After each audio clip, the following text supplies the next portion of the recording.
Sharpen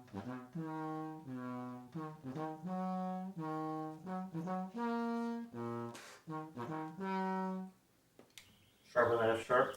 Hey guys, it's Burger Bob. Well, YouTube, that's what I usually say. Here today talking about practice mutes. Because I'm home today, and I need to practice. And one of my roommates is actually home right now, and he probably doesn't want to listen to me practice for 4 or 5 hours.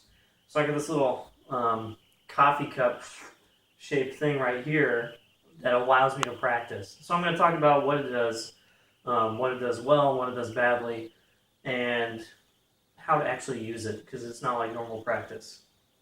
So first of all, it's a little tiny mute, right? It's kind of like the beginnings of a straight mute. The back end, it's got a hole in the back, and it's hollow. It's got big old felts, or corks, whatever you want to call them. Not like a normal mute that let a lot of air get by. And it's very small. This one's very small. This, by the way, is a Best Brass mute. They're like $150 or something like that. I got it used because it's dented, and I've added a few dents of my own. One of my biggest problems is that I'll practice with it in, and then forget I have it in and try to put my horn on a stand, and it just goes. I'm like, God. So there's a bunch of dents in the end from that. Anyway, they're all similar in concept. They stop most of the noise from coming out, but leave you enough room that you can actually still play the instrument. And this one happens to be short, so you can put it in the case with inside the horn at all times. And that's usually how I transfer my horn too. So I'll give you a short demonstration. Here's a little exercise with the mute in.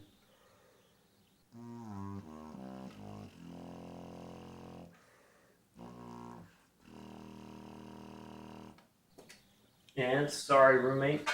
Here's the same exercise with the mute out.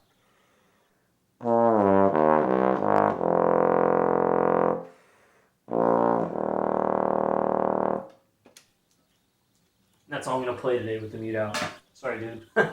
Anyway, you can tell how big of a difference that is. Here, I am playing the exact same dynamic. I'm using the same amount of air the whole time. I'm not changing how I play a large amount. And you can tell how big of a difference that makes. That's like mezzo piano, mezzo forte level.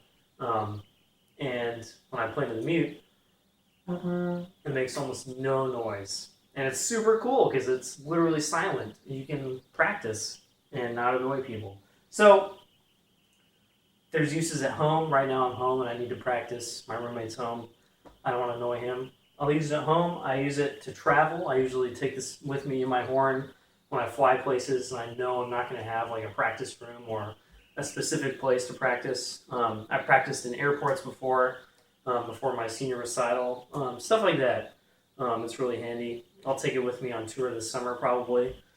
Backstage, you can use this at concerts. Say you're on like the third piece, they're still playing, but you're backstage, you need to play, and there's no soundproofed place to warm up. That's what this is for. Put it in and you can play.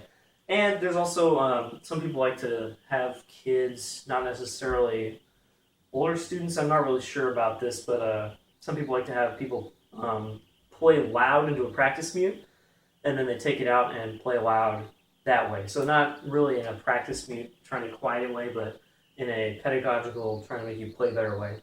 And I'm actually going to try that out. I can't do it now, obviously. I have to do it when I'm in a practice situation, but that seems kind of interesting. I'll get back to you guys on that.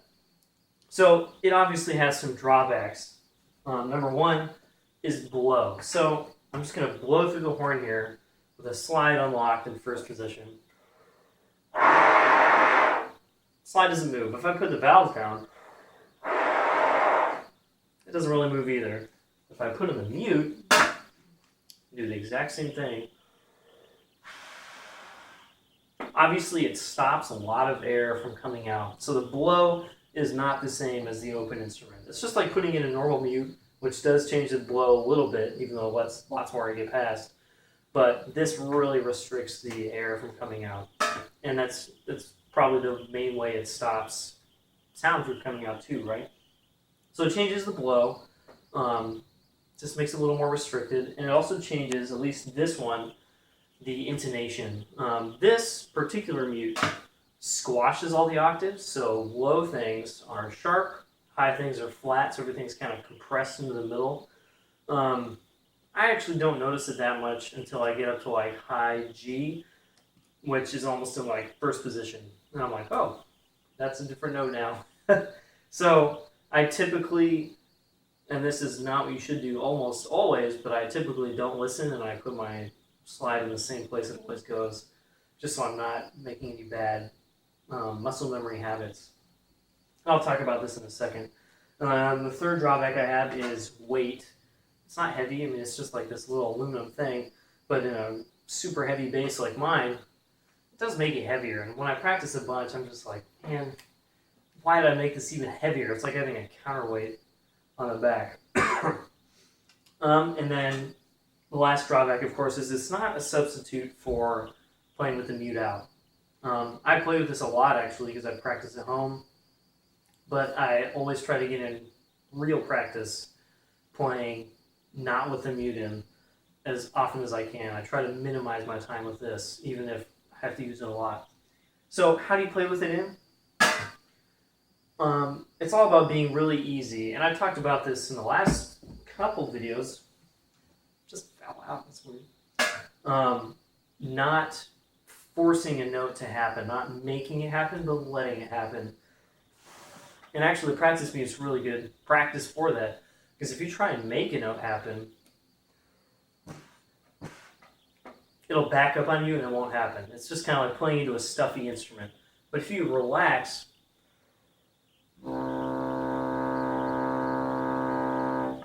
and let the note happen, it'll work. And it's really, really good practice for that. So next thing I say, let notes happen. All right, that's great. So I feel like using a practice mute is a lot like buzzing. And, you know, people have bunches of opinions about this. But kind of the consensus is when you buzz, it shouldn't be, even though that sounds good and it feels good for a while, like to make this big, giant, meaty sound.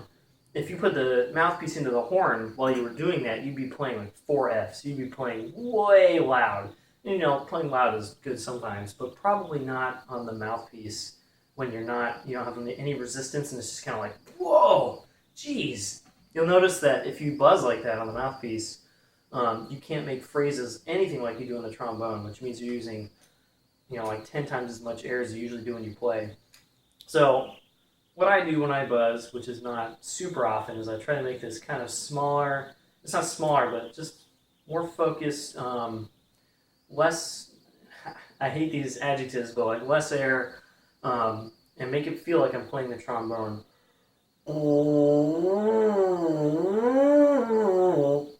Because that feels like I'm playing the trombone. If I really go for like this big sound that I can hear and sounds good, then I'm playing way too loud on the instrument. And the same thing applies to this. If you play with the mute in and try to make yourself heard to yourself, not necessarily other people, of course, then you're probably playing way too loud.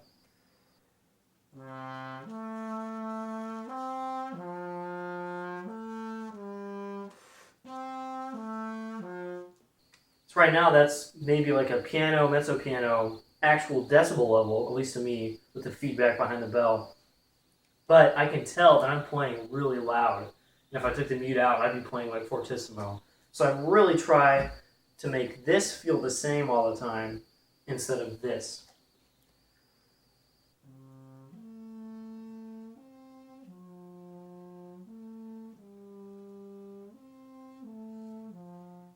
And the decibel level might be like, man, there's no way, like that can't be like a good full sound. But if you take the mute out,